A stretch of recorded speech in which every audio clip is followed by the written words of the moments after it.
We have senior journalist Siddharth Varadarajan as well as Sharath Pradhan now joining us. I'll like to put that question across to Siddharth, you first. I mean, you heard what the manifesto actually talks about. Let me just give you the salient features as far as this manifesto is concerned, something that was pretty much on expected lines. There's a 15-point agenda for India's socio-economic and political transformation, special focus on youth and student agenda, 10 crore youth and give them employment opportunities in 5 years. That seems to be the main focus. The most important here is, what we were guessing here on headlines today, rights-based legislations, which means now we will have right to health, right to pension, right to housing, and also creation of this new middle class, which according to Rahul Gandhi constitutes close to 70% of our population. How do you rate this manifesto? I have to see the text. I haven't read the text, so whatever I say will have to be. I think this warning I have to mention, which is that I'm in a way shooting in the dark.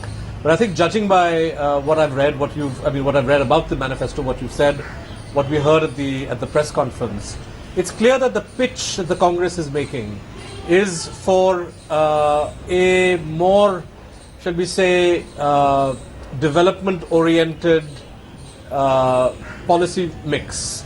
The biggest question that anybody has to ask, however, is something that occurred to me when I was listening to Rahul Gandhi make his pitch, when he made this claim that 90% of what we promised in 2009 has been implemented. And I went back and flipped through the 2009 manifesto, and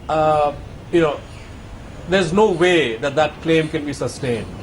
Right to health was there in 2009.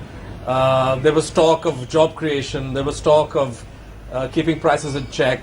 There was talk of affirmative action for the scheduled castes and scheduled tribes in the private sector.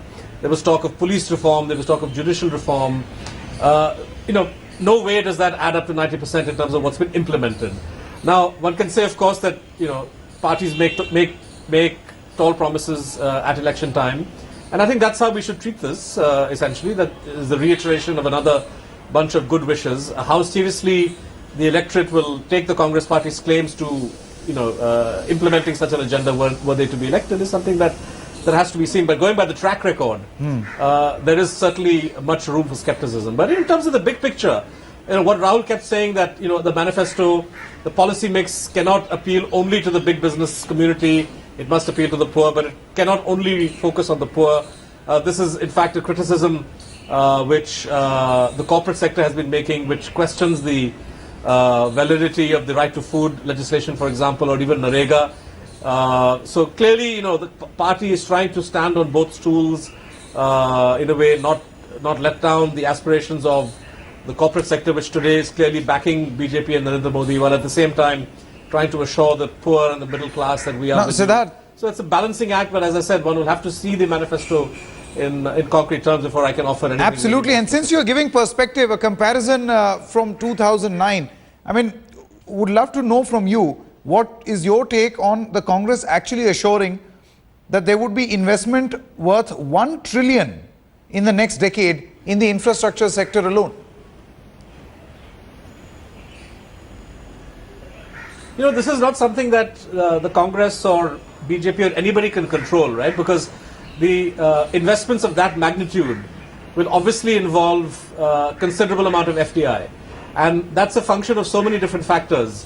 The crisis in Ukraine, for example, could snowball, leading to harmful effects on the global economy. So I think that, it's a bit far-fetched for such a claim to be made. I think everybody knows where that figure comes from. Given the kind of bottlenecks that India faces, it's very clear that investments of that magnitude are needed in electricity, roads, ports, railways.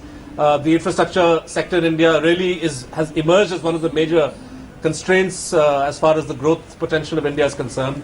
So I think it's not surprising that the Congress would make such a promise. The BJP in its own way has spoken of doing something similar.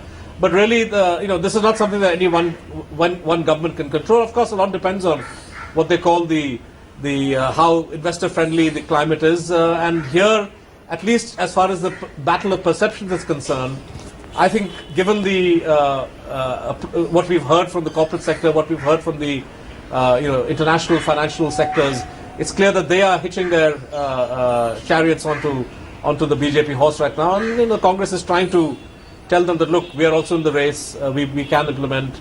This is something that really is very hard to make a judgment call on. In fact, I want to come back on that point about investments, because in some ways there were a lot of own goals by the Congress as well, weren't there? There were policy announcements that were made, and then you had rollbacks on things like FDI and retail. You had delays in the banking and pension fund reforms. These are things that investors pointed out, and we suffered ratings downgrades as well.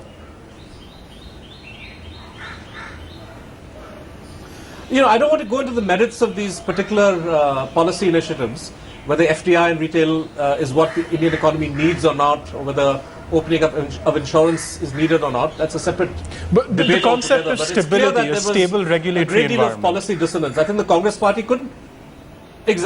Yes. I mean, the Congress party couldn't make up its mind, and I think part of that is reflected in what Rahul Gandhi kept saying, right? That you can't have a policy based purely on what big business wants.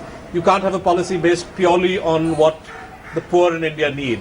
And if you look at the policy flip-flops in the last 3-4 years on the major issues you mentioned, or even on things like retrospective taxation, the Vodafone case, for example, it's clear that the Congress party was flitting between these two agendas, as it were. It felt the need to appease the investor community, while at the same time recognizing that many of these decisions may actually compromise the revenue potential of the government in the case of the Vodafone issue, for example, or may have harmful impact as far as livelihood is concerned if you look at FDI and retail.